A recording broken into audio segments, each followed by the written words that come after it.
What is up guys, Speed here, and today I have a video I'm really excited to talk about because it's going to be advanced concepts of the mid lane. I'm going to be kind of meshing in basically my ideas on how to become a smarter Dota player with a Dragonite guide, because I'm a huge fan of Dragonite. I'm sure if a lot of you guys watched yesterday's video on Heroes to Try, and Dragonite was one of them. So I have a Dragonite game here. I'm probably going to do a full analysis of the entire game on the gameleap website. We'll have to see. But in general, for this video, I'm going to be talking about like how I made my decisions, why I made decisions, when I made decisions, what items I build, that allow me to play properly, or at least around the way I want to play against a hard matchup like Viper. As you can see, I'm against a Viper, and because of that, the way you have to play the game completely changes. If you don't adapt, you lose, and a lot of players don't have that ability. I'm going to hopefully teach you that here today, and yeah, let's hop into it. And of course, like and subscribe, and then we'll hop into it. Just don't skip. Like the video real quick, please. It actually really does help me, no joke. and comment something random like, I love jungling, because jungling's great. And on top of that, the second thing I want to mention is I really like Beastmaster Jungle. The reason why I'm telling you I like Beastmaster Jungle, and the reason why this is important, is because recently I did a replay analysis of how to play Beastmaster Jungle. Now, it was a bizarre game where I was dying over and over again. And you might be like, Speed, isn't that embarrassing? Why would you post that on the gameleap website that you can easily access by clicking the link in the description down below? Well, the reason is because I really just love the fact that you can make different things work in Dota as long as you have the right concepts. You can die over and over again, but if you have the right intent and the right strategy behind it, you can make these weird strategies work. And I really think that's my favorite part about Dota. So yeah, I made a video on it. I recommend you guys check it out, and hopefully I'll see you there if you click the link in the description. All right, let's get into the first adjustment I make. So as you're gonna see, I was doing okay against the Viper. I'm only around 100 net worth behind him, actually less, 80 right now. So I was doing okay. He was burning a lot of, mana regen, constantly buying clarities and salves. I was doing the same, buying a lot of regen. One thing I maybe should have done is preferred or rushed bracers instead of the soul ring. I do like the HP regen, but the magic resist would have been nice against the Viper. Regardless, the main adjustment I want to talk about here is when I hit level 5, I opt for a point in stun. Now, this might sound weird to people, like, why would you take a point in stun against Viper, right? You can't possibly kill him, right? Well, I mean, there's a slight chance I actually could with a +1. I think if I have AA ulti, I could kill him, but my AA is level 2 right now, so that's probably not gonna happen. The reason I take the stun, though, is because I've already identified, right? It's 4 minutes in, but because I've thought about the game ahead of time, I've already identified that, okay, the enemy team has a very weak safe laner, PA, right? PA is generally easy to gank. She doesn't have a fantastic escape mechanism, right? It's not some god blink, it's just blink strike, the poop blink, at least for disengaging. And therefore, I'm like, okay, I want to pick on PA, and that's going to be my game plan. I can't deal with the Viper. I can't go my normal route of DK, right? Which is what, guys? What is the normal route of DK? Pressure to middle tower. I can't do that, right? So I take the stun, and I'm telling myself, hey, I'm going to make a rotation. So, you could argue maybe that I should take my Q and so I could push out the lane even faster, and then I'll just gank around my Q and my items. But in this game, I just felt like the stun would be really nice to secure the ganks and even get Viper off of me, which will come into play later on. In fact, it comes into play right here. He goes up onto the high ground. I wait on the high ground. I stun him off me, and I make sure he doesn't get the next Q stack off. So it actually kept me alive there because of my slight positioning mistake. Moving on, the next two items I buy are very important. So my item build right now looks like poop, right? It just looks unaesthetically pleasing. I'll admit that. However, I think it's adjusted to what I want to do this game, and that's kind of how I believe more players overall kind of think. Their item build really wants to align with what their playstyle is going to be. This is a difficult concept to grasp, but you kind of just have to pick and then run with it, right? I think a lot of players are too hesitant. They don't know what items they're building, or they build a random item that has no impact in the game or doesn't let them play the way they want. And for instance, let's say I'm going to be pressuring the middle tower right now. Let's say I'm against, a sniper, and I feel like, I did a good job in lane, maybe I'm a level up on him, I can pressure his tower. What I'm gonna do is I'm gonna probably buy a 1 and a bracer and just tank up, right? Just kind of sit next to his tower. Maybe I'd also max my E and just kind of chill there and take his tower. However, against Viper, I'm adjusting my item build, I full committed to it, and I'm saying, I need to gank. So I'm buying all the movement speed I possibly can, right? I'm jungling a little bit, but look, I check bottom, I'm like, okay, they're low, no hesitation at all, I just walk there. A lot of people might be like, well, Speed, how is this? This isn't really a calculated gank, is it? It's not the 10-minute mark for bounties or the outpost. How is this calculated? You can't always calculate perfectly. I did a little bit, right? I checked their HP, they're both low. I know I can't really kill them both from full without a ton of help, but they're both like half HP or less, right? 200, 281. And therefore, the gank is an option. And that's kind of what I said. You know, I took the chance of them having a ward. I don't mind potentially failing a gank for the other potential upside of getting a double kill, and that's what happens. I lead in with the gank here. I walk up, click my ulti, Dragon Breath across to hit both of them, stun the PA, and we secure the kill. Right, so obviously it ends up working out very, very well for us. I get a double kill off this gank here. Doesn't really spiral me above the Viper yet. It actually did temporarily, but this is how I'm going to look at the game. These are the heroes I can pressure. I can pressure a PA. I can't pressure the middle tower. I don't want to try to take a jungle battle against a Viper. I don't think that's fun. I think Viper jungle's a little bit faster than DK, and he's just going to be able to pressure me as well in my own jungle if I'm not careful. In fact, you'll end up seeing that happen here. He even was running in to contest me. And therefore, I think my adjustment this game was pretty good, and I want you guys to think about this for your own games. You have to look at the lanes and say, who can I kill? Who do I pressure? Now, you could say, well, Speed, don't you also pressure Sniper and Zeus? Like, that's a great lane to gank. Absolutely. Absolutely. However, it's very far away compared to the safe lane, especially if I was jungling this camp, right? If I'm jungling this camp, it is a much shorter trip to get to here. And finally here, I make a very, I guess, executive decision. That's what I'm going to call it. But what we're doing here is I left mid. I didn't want to lane against Viper anymore. I knew I couldn't use this ulti to great effect, and I almost had my ulti up. I'm like, okay, I'm just gonna walk bottom. This might sound weird, you guys. I'm just taking my bottom lane? Like, really? Is this good? I think it is. In fact, I think this is one of the most underrated plays in Dota, or underused, I should say, where basically, as a mid laner, you just leave. You straight up leave your lane and go lane somewhere else. Not gank, lane somewhere else. I think this is very effective for heroes like Kunkka or Ember or Void Spirit or even DK who aren't particularly worried about their own farm, right? I'm not worried about getting like a super high net worth game and solo carrying. That's the job of my offlane Storm Spirit and my safe lane Medusa, most importantly, who's 0-3 right now. So clearly I'm gonna have to make some space for her because she's 0-3. But getting back into that point, I also know I'm a fantastic matchup against the PA. Not so much against Akiro. It's kind of meh, gets rid of all my attack speed and does magical damage. Not too fun, but PA is fantastic. I don't care about PA at all. Like, I'm not even slightly concerned about the PA, so I do a little bit of jukes.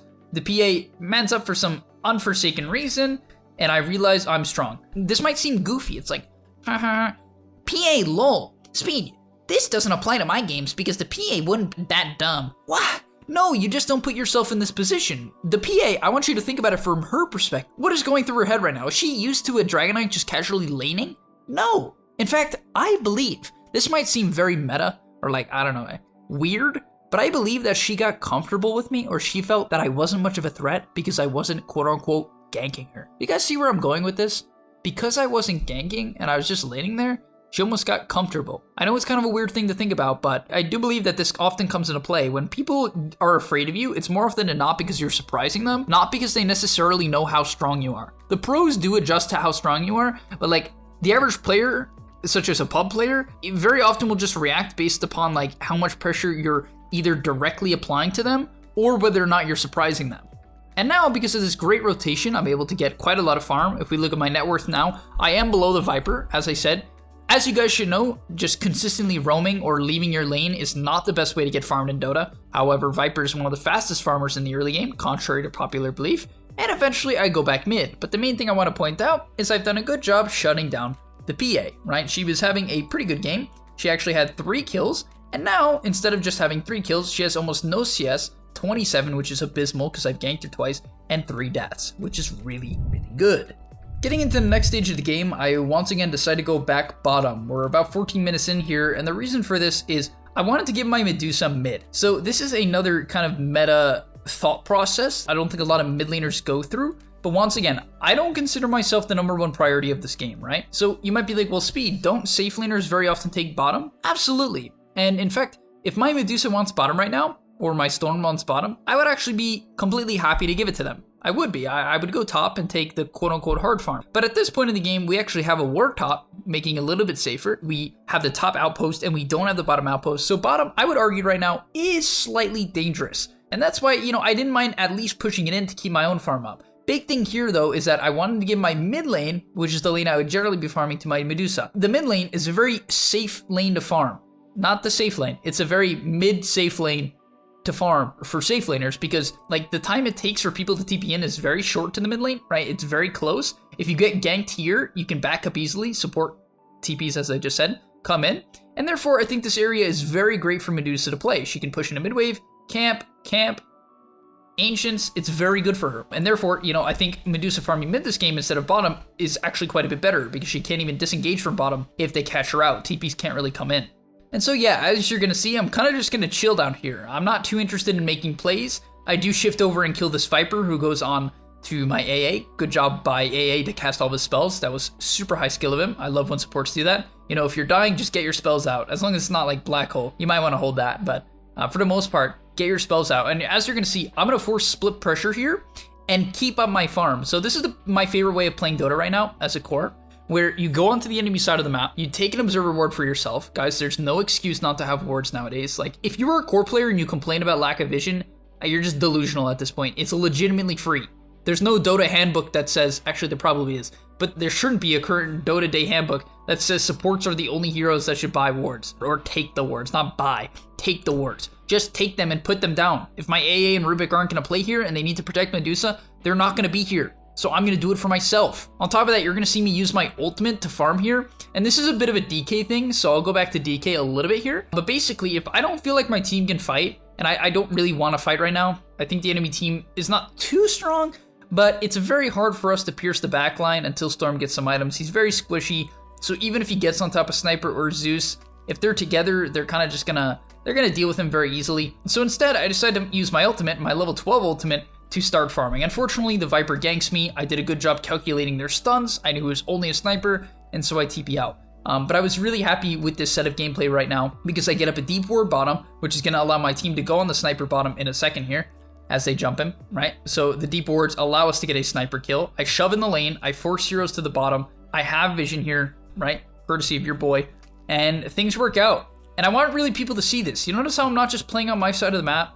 Do not be afraid of the enemy side of the map. Please do not be afraid of it. Playing on the enemy side of the map opens up the map. Now, I can't really stress this as much as I would to someone in a coaching session or really show you the ins and outs, but the main concept here is really just, if you play on the enemy side of the map, you are going to be able to make plays actively with your team. And if you put down wards, you can pick people off consistently. It's a very open area to fight. As long as you have one ward, you can stay very, very safe and take good fights like this. Also, one thing I want to show off here, I swapped out my broom handle, which is actually a pretty good DK item, right? And some armor, some damage, it's fine. For a nether shawl, which I think was a fantastic decision, I kept this nether shawl for a large portion of the game, and it gave me 25% magical resistance. Sure, I lost some armor, but it gave me, you know, that 25% magic. And I want you to look at this fight here and ask yourself, like, what is the majority of the damage I'm taking? It was either, you know, Viper's Q, the Zeus, as I said, Sniper's spells. It was basically all magical, and I just eat it up. I literally munched, I just ate it. This thing is insane on DK. You just don't die. It's crazy. And yeah, I stayed alive because of it. So overall, this is the complexity of Dota, and it's why I love this game. If I don't have treads, a wand, a bracer, a soul ring, a nether shawl, I'm dead. And then the whole game will look different. I don't even know what the game would look like. But because I do all these little things, at least in my opinion, correct. You know, Dota is such a vast game, so I'm sure there's, you know, pro players who would disagree with me on certain things, but I'm able to go 21-1 and carry this game. My only death that I had was in the early game, and that's why I'm going to probably do a full analysis on the website, because this was a very long game. It lasted for a long time. I think you guys can probably guess why. Pretty hard for us to go high ground. Even with a Medusa and a Dragonite, it was very, very difficult to pierce the Sniper Jakiro. But regardless, that's going to be the end of today's video. I know it was a bit different and kind of a weird way to look at Dota, but this is a very advanced video in my opinion. I think a lot of players don't fully understand some of the concepts I'm showing, and we'll even end it off with this clip. If you guys were just watching what was happening there, I'm just playing on the enemy side of the map. We have deep vision. I told my Storm, let's kill anyone that comes here. Yes, I communicated, believe it or not, I communicated it to him. And yeah, we get a free kill. On top of that, then the Zeus bolts me, but I wanted to get out. I wasn't feeling too safe. And that's where we're gonna end the video. I hope you guys learned maybe some cool insights on how to become a better space creator, right? This video doesn't necessarily hardcore apply to the farming course, right? This wasn't about like the PLs and the Nagas, but you can apply the information you just learned for this DK video into Void Spirit and Storm Spirit if you're ganking, and Ember Spirit, and plenty heroes, Timber Saw. There's so many heroes that you could apply the concepts that I just showed to you. Is my matchup not good? Okay, well, actually, I can move. I just need a little bit of communication, or I can prioritize ganks. And when I'm ganking, I'm gonna buy movement speed. And yeah, it's just a lot of cool information. So thanks for watching. I'll see you guys in the next one, and peace. And hey guys, remember, before you end this video, in the link down below, I've been playing a lot of live games where I talk about my thoughts in real time in the middle of a Dota match. So if you want to get in the head of a pro player, click the link down below to the gameleap website. Super cheap right now, right? And I'm doing this a ton. We all have time on our hands. I have time to make content. You guys probably have time to enjoy and learn Dota, get better at the game. So yeah, if that combo works for you, click the link down below, and I'll see you there.